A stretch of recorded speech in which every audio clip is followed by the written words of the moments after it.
বিএনপির সঙ্গে বিচ্ছেদ। মান্না বললেন, আগে রাজনীতি, পরে মন্ত্রিত্ব। শেষ পর্যন্ত বিএনপির সঙ্গে বিচ্ছেদ হল মাহমুদুর রহমান মান্নার নাগরিক ঐক্যের। দলটি বলছে, বিএনপির সঙ্গে আসন সমঝোতা না হওয়ায় তারা এককভাবে দলীয় প্রতীক কেটলি নিয়ে ১১টি আসনে নির্বাচন করবে।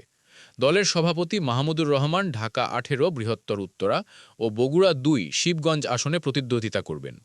ত্রয়োদশ জাতীয় সংসদ নির্বাচনে প্রার্থী বাছাই প্রক্রিয়ার একেবারে চূড়ান্ত পর্যায়ে এসে নাগরিক ঐক্যের সঙ্গে বিএনপির বিচ্ছেদের ঘটনা ঘটল। বদলে দাও বাংলাদেশ, এই স্লোগান সামনে রেখে নাগরিক ঐক্য নির্বাচনে নামছে।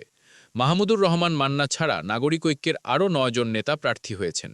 তাদের মধ্যে রংপুর ৫ আসনে দলের প্রেসিডিয়াম সদস্য মোফাক্খারুল ইসলাম, সিরাজগঞ্জ ১ আসনে দলের যুগ্ম সাধারণ সম্পাদক নাজমুস সাকিব আনোয়ার, জামালপুর ৪ আসনে যুগ্ম সাধারণ সম্পাদক মোহাম্মদ কবির হাসান, পাবনা ৪ আসনে অর্থ বিষয়ক সম্পাদক শাহনাজ রানু, এছাড়া চট্টগ্রাম ৯ আসনে দলের কেন্দ্রীয় কমিটির সদস্য স্বপন মজুমদার, চাঁদপুর ২ আসনে এনামুল হক, কুড়িগ্রাম ২ আসনে মেজর অবদ্ধ আব্দুস সালাম, রাজশাহী ২ আসনে মোহাম্মদ শামসুল আলম ও লক্ষ্মীপুর ২ আসনে মোহাম্মদ রেজাউল করিম নির্বাচনে প্রতিদ্বন্দ্বিতা করবেন। মাহমুদুর রহমান মান্না ও তার দল নাগরিক ঐক্যের এককভাবে নির্বাচনের মধ্যে দিয়ে বিএনপির সঙ্গে মাহমুদুর রহমানের প্রায় এক যুগের সখ্য ও রাজনৈতিক পথ চলার আপাত সমাপ্ত হল। কেন এমনটি হল, এ ব্যাপারে বিএনপির কেউ মুখ খুলছেন না।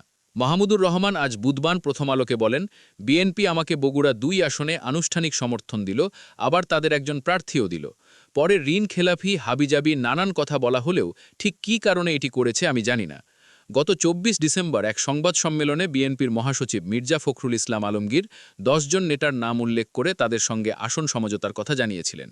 ওই তালিকায় বগুড়া ২ আসনে মাহমুদুর রহমানের নামও ছিল। কিন্তু পরে বিএনপি এ আসনে শিবগঞ্জ উপজেলা বিএনপির নেতা শাহে আলমকে ধানের শীষ প্রতীক দেয়। পরিস্থিতি আঁচ করতে পেরে মাহমুদুর রহমান ঢাকা ১৮ আসনে মনোনয়নপত্র জমা দেন। সেখানেও বিএনপি এস জাহাঙ্গীর হোসেনকে প্রার্থী করে। দুজনেই বিএনপির প্রার্থী হিসেবে রয়েছেন। এদিকে মাহমুদুর রহমানও ঢাকা ১৮ ও বগুড়া ২ আসনে প্রার্থী রয়েছেন। গত সোমবার জরুরি সংবাদ সম্মেলন ডেকে নাগরিক ঐক্য এককভাবে নির্বাচনে অংশ নেওয়ার এবং ২টি আসনেই প্রতিদ্বন্দ্বিতার ঘোষণা দেন। গত শুক্রবার রাতে বুকে ব্যথা নিয়ে মাহমুদুর রহমান মান্না বাংলাদেশ মেডিকেল বিশ্ববিদ্যালয় হাসপাতালে ভর্তি হন। সেখানে তার অ্যাঞ্জিওগ্রাম হয়। চিকিৎসা শেষে তিনি বাসায় ফিরেছেন। এর মধ্যে তাকে দেখতে বিএনপির মহাসচিব মির্জা ফখরুল ইসলাম আলমগীর হাসপাতালে যান। মাহমুদুর রহমান প্রথম আলোকে জানান, আমার অ্যাঞ্জিওগ্রাম হওয়ার আগে একজন সাংবাদিক এসে বলেন যে আমি যেহেতু অসুস্থ, নির্বাচন না করাই ভালো হবে। বিএনপির চেয়ারম্যান আমাকে মন্ত্রী বানাবেন, এতে রাজি থাকলে তিনি আমাকে দেখতে আসবেন। মান্না জানান, ওই সাংবাদিক পরে আরও একবার তাকে ফোন করে মতামত জানতে চান। তখন তিনি নির্বাচন না করে মন্ত্রী হওয়ার প্রস্তাব নাকচ করে দেন।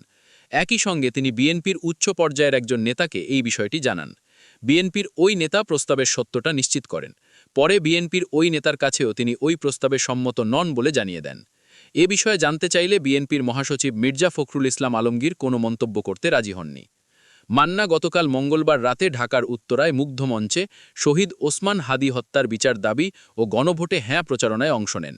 সেখানে তিনি বলেন, আমি রাজনীতি করব। রাজনীতি মানেই যেহেতু বর্তমানে নির্বাচন, তাই নির্বাচন ছাড়ব না।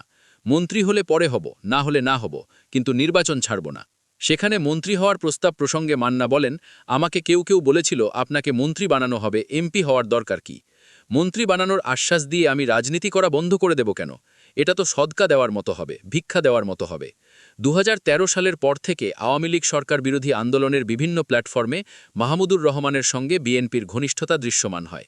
এরপর ২০১৮ সালের নির্বাচনের আগে বিএনপির নেতৃত্বে গঠিত জাতীয় ঐক্য ফ্রন্টের শরিক ছিল নাগরিক ঐক্য। সেই নির্বাচনে জোটের প্রার্থী হিসেবে দলটি ৫টি আসনে ধানের শীষ প্রতীকে নির্বাচন করে, যার একটি ছিল বগুড়া ২। পরে ২০২২ সালের আগস্টে জেএসডি, গণসংহতি আন্দোলন, নাগরিক ঐক্যসহ ৬টি দল মিলে গঠিত হয় গণতন্ত্র মঞ্চ। এই জোটকে সঙ্গে রেখেই গতদিনে সরকার বিরোধী যুগপৎ আন্দোলনে নেতৃত্ব দেয় বিএনপি। সে সময়কার সমমন্যা মিত্র দলগুলোকে মূল্যায়নের আশ্বাস দেওয়া হলেও সর্বশেষ আসন সমঝোতায় নাগরিক ঐক্যর সেই প্রত্যাশা পূরণ হয়নি। একইভাবে আসম অদ্দর রবের নেতৃত্বাধীন জেএসডিও আসন সমঝোতা না হওয়ায় এককভাবে নির্বাচনের ঘোষণা দেয়।